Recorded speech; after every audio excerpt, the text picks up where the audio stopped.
ลาฟ้าเอ๋ยบนลาฟ้าห้องจนนั้นชีวิตของคนเฮานี่มันบ่แน่เท่าสัมพ่อสัมแม่ยังป่ามีปล่อยทิ่มไว้หนีไปซ่อนผู้อื่นเขาป่าให้เมียผู้เขาเลี้ยงลูกอ่อนนอนอูผัวไปมีความสุขเมียนั้นมีความทุกข์หลังน้ำตาลินโย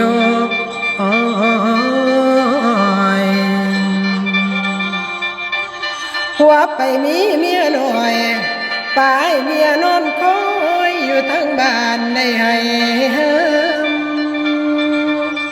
โอกระทมซอกซ้ำอยู่ทั้งบ้านจังแม่นเวนเห็นแต่หน้าลูกน้อยอดรอยบาดยำนอนแม่อาทนทนทุกข์ป่วยใจอดกัน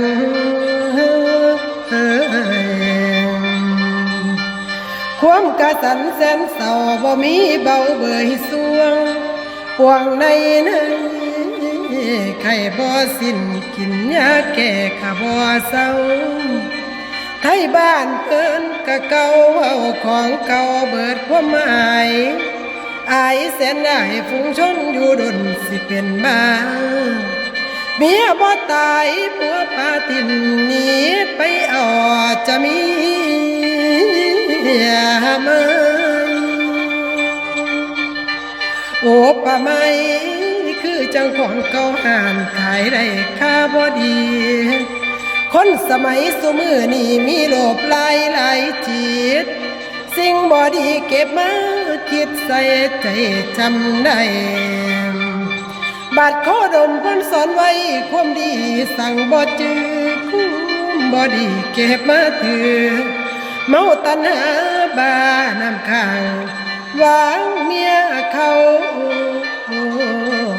เอาไม่สทั้งครอบครัวก็เลยเกิดเดือดร้อนบ่มีบอนเสียใส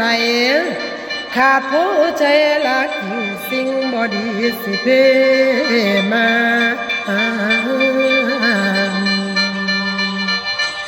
บ่มีทางสิขึ้นได้ต่างคนกะต่างไปหาซ่อนคนละบนหัวอกโอ้โหได้คิดสังวร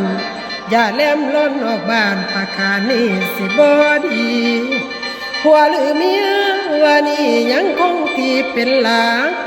ตายคาตาคาเขาจังว่าเป็นผัวใด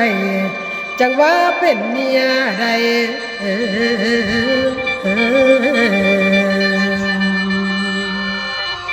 ครอบครัวใดเป็นแนวนี้แสนเต็มที่สิคม